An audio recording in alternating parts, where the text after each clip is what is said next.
to change the world? You're at Georgia Tech. You can do that. If you want to build the Iron Man suit, you're at Georgia Tech. You can do that. If you want to play theme music during your convocation speech like a badass, we're at Georgia Tech. We can do that. I am doing that. An epic speech that became a YouTube sensation, clicking thousands of watches, if you will, over the course of seconds. Right now, the Georgia Tech engineering student who electrified that crowd and since a nation. It's very, very, very good to have you, Nick Selby. Thank you for coming. Thank you, Neil. You have become a rock star overnight, my friend, and I so much to ask you. One thing is, were you reading prompter? No, I was not. All right, see, this is very scary to me because I could never do that. But the second question, the guys behind you, the administrators, did they know that you were going to do this? No, they did not. The only people that knew were the people who were there during the sound check. Really? Okay, so that's interesting. So when they heard the music and then they started hearing you shout, were they getting a little antsy? Because the guy right behind you, I don't know who he is, he's smiling, but it seems like a nervous smile. Absolutely. No, the two people behind me are the president and Dr. Braz, and both of them, I don't think either of them knew what I was going to do, but they played along with it, and they seemed to enjoy it, and they both shook my hand afterward and said they enjoyed it. So. Well, you know, I'm not blowing you smoke, Nick. It's the best speech I had ever heard in a college environment, whether to graduates or incoming freshmen. I guess this was an incoming Georgia Tech freshman class, right? What did they think of it? Correct. Now, I see them applauding at the end, but you don't get an idea of whether they were laughing through it. What were they doing as you were going? Yeah, sure. So I got a few rounds of applause throughout, which was absolutely fantastic. You know, any public speaker loves that.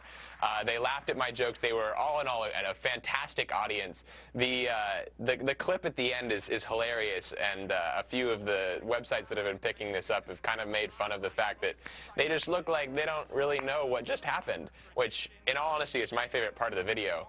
Because you know, they were just shell-shocked. I wish they had cut away to all the administrators. I mean, what were they doing? Now, you got into this slowly. I mean, it was delivered so well, but you built up to it, and the music came in, and that's when you were really going for the crescendo. But when you started slowly, what was your assignment here? Just to sort of help the freshmen, to prepare them for what life at Georgia Tech was like? What did the administrators think you were going to do? Well, yeah, I mean, coming in, these freshmen had just gone through a very exhausting but not necessarily exciting day, so it was my job to just pump them up and get them excited about why they were here. And you were trying to say that Georgia Tech is a great place to be, and it's a place where anything is possible. So you wrote all this yourself, even the Iron Man suit reference. That was all you. Well, the Iron Man suit reference was me. Actually, the inspiration for the speech came from back in my hometown in Phoenix, Arizona. I learned how to public speak at Desert Vista High School speech and debate team. And one of my old coaches, Andy Stone, had performed a speech in high school, actually, or in college, on science fiction literature. And he used the big epic theme music and the "you can do that" message, and when I saw that speech, I thought that was the greatest thing in the entire world. Absolutely, it was so cool. So I asked him when I was preparing, like, "Hey, do you mind if I use your idea? I think it would really work well." And he very graciously agreed, and everyone loved it. And has he gotten back to you since? Absolutely, yeah. We just had a great conversation yesterday, actually. You know, I think you've cracked the YouTube top 10 most requested videos.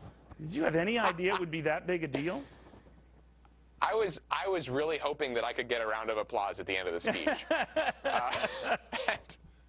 But you were just trying to jazz them, right? This was all about getting folks jazzed and all. And when you left the building, I'm just always curious, like, you know, then you have to take off the gown and everything else, return as a student, go to your class. I mean, we've been trying to book you and you had classes and everything. So obviously you're an earnest student. You weren't going to break away from that. But is life normal now, or do people single you out and say, hey, dude, you were amazing? It's not quite normal just yet. I'm enjoying my 15 minutes of fame. This is a once-in-a-lifetime opportunity. And, you know, people have been asking me for, like, pictures, and some people have been asking me for autographs. I'm I get that all the time, Nick. That's the cross I bear. Now, but for you, sure. What do you want to do? Now, I know you're in the School of Engineering, right? Absolutely. So, like I said in the speech, I want to be an inventor. And what that means, to be honest, I don't really know. My dream job right now would be working for some amazing company, you know, like SpaceX or something like that, that's wanting to send people to Mars. But didn't Microsoft I want to do the impossible. Because I also mentioned when I talked about you, another memory I have is of Steve Ballmer, the Microsoft CEO, when he was dancing on stage and prancing around. And yeah, I loved it. I a lot of people clip. criticized him, but I loved it because it broke form and it was in your face. It was funny. It was fun. And I heard that Microsoft called you. I didn't know that. That's really amazing. Well, you better pick up the phone then, because Microsoft called you. Now, you don't want, a lot of people looked at that and said, hey, this guy has a future in politics. Forget engineering. He could do a speech like that without teleprompter, by the way, show off, that, hey, maybe this guy is limiting himself. There are ways to advance to other things. Well, thank you very much. I think I'm going to stick with engineering. That's my passion. I really do love politics. I follow it quite closely. To be honest, I think I could do a little bit more in engineering than I could in politics. Ooh, very good. I'm just happy you're going to avoid, you know, TV anchoring, the whole journalism thing. So far, so good. When you were speaking there, one other thing I wanted to ask you about. You had to be a little nervous, right? I mean, you and maybe a couple of these audio guys knew what you were about to do.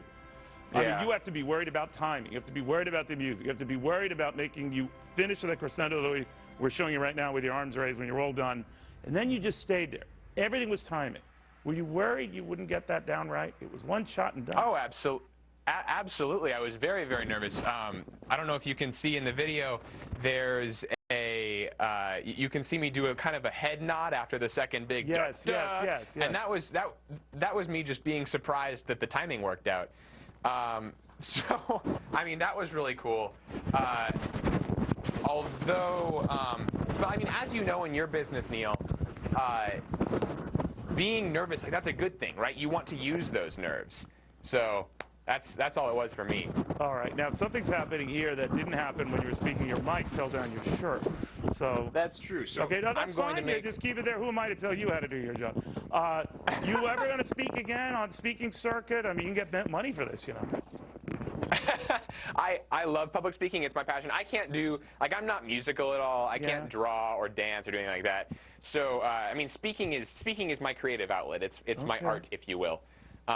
Amazing. I'm passionate about it. Indeed you are. An amazing young man. We want to talk later because I want to hook you up with my daughter, but we'll talk about that another time.